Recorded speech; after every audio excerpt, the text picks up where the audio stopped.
এক গ্রামে আমিন নামের একটা ছোট্ট ছেলে ও তার মা বাস করত। আমিন ছিল খুবই সাহসী, দয়ালু এবং পরিশ্রমী, কিন্তু তাদের অবস্থা ছিল খুবই খারাপ।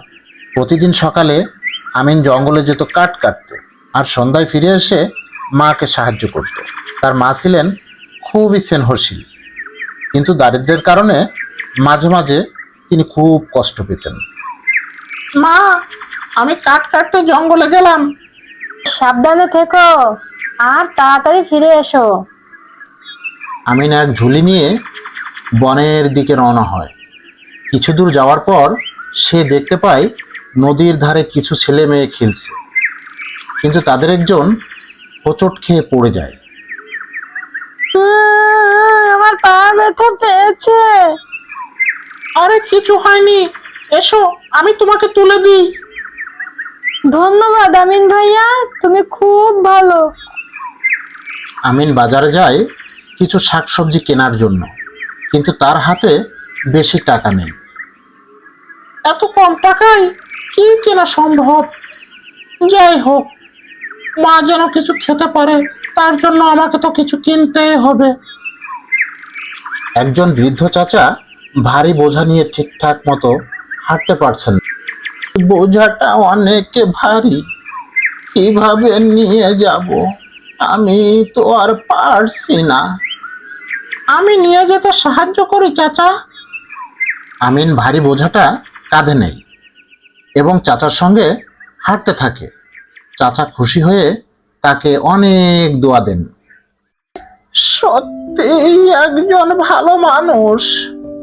আল্লাহ তোমার মঙ্গল করুক বাবা।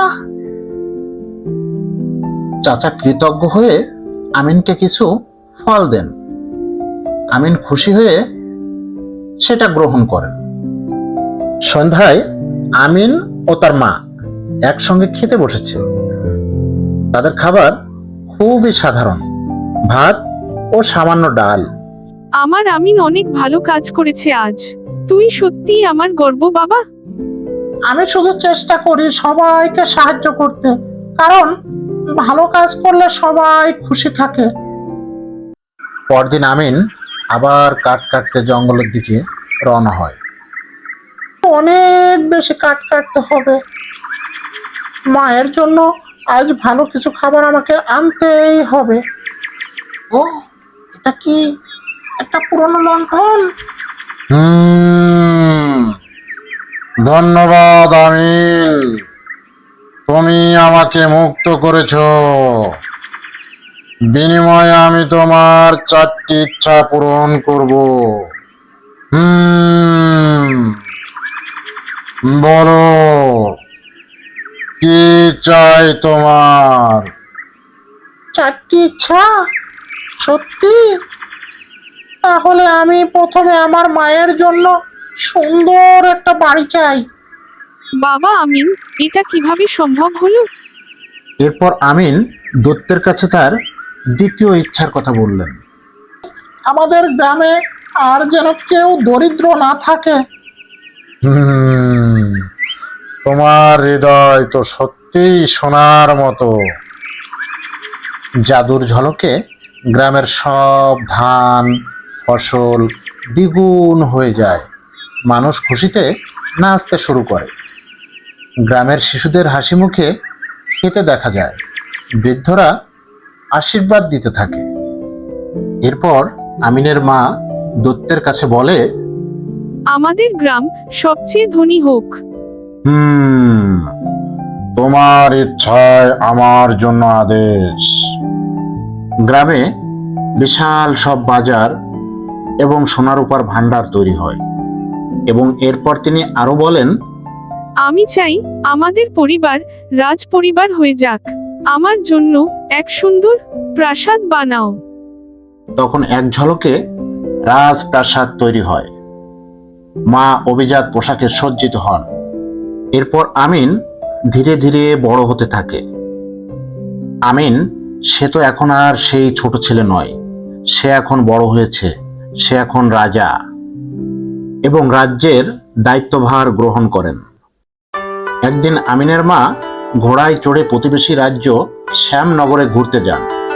কিন্তু রাজ্যে প্রবেশের আগে এক পাতি ডাইনি তাকে রাস্তা থেকে তুলে নিয়ে রাক্ষস রাজ্যে নিয়ে যান এবং ঘোড়ায় পরিণত করে দেন। হা হা হা হা হা, পেয়েছি রে পেয়েছি, অনেকদিন পর মানুষের জাত পেয়েছি। হা হা হা হা হা। তখন আমিনের মা চিৎকার করে বলে, বাঁচাও, কে কোথায় আছো, আমাকে বাঁচাও। যদিও আমিন তখন রাজ্য পরিচালনা করতে থাকে, কিন্তু সে তার মাকে খুঁজে বেড়ায়। বছরের পর বছর কেটে যায়। আমিন তার মাকে খুঁজে না পেয়ে ক্রমশ দুঃখী হয়ে পড়ে। একদিন সে আবার সেই লণ্ঠন নিয়ে দৈত্যকে ডাকে।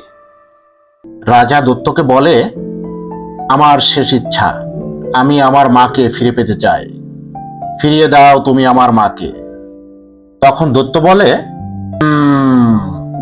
বুঝতে পেরেছি, এটি বেশ কঠিন, তবে অসম্ভব নয়।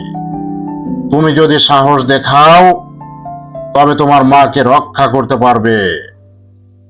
রাক্ষস রাজ্যে যাও এবং ডাইনির অভিশাপ ভাঙার উপায় খুঁজে বের করো।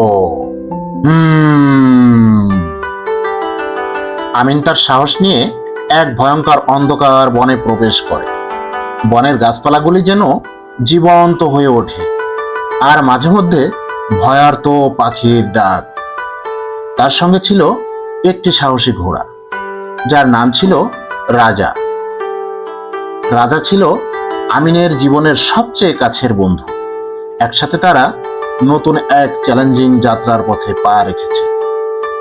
চলুন দেখা যাক কি হয়।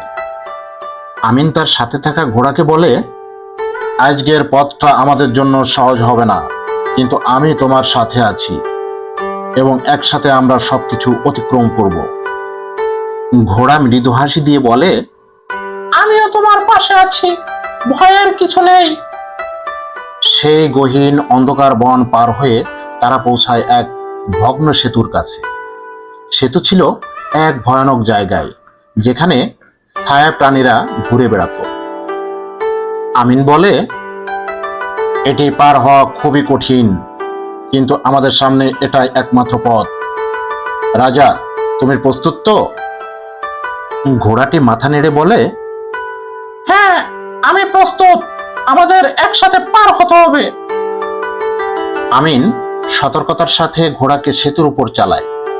মাঝে মাঝে ছায়া প্রাণীরা এগিয়ে আসে, কিন্তু রাজা একে একে তাদের দমন করে। একসময় তারা সেতু পার হয়। এরপর তারা পৌঁছায় একটি রহস্যময় দরজার সামনে। দরজার উপর লেখা ছিল একটি ধাঁধা, যার সঠিক উত্তর জানলে শুধুমাত্র তারা সেখানে প্রবেশ করতে পারবে। ধাঁধাটি ছিল এমন, যে জানে আমাকে সে কখনো আমাকে হারাতে পারে না।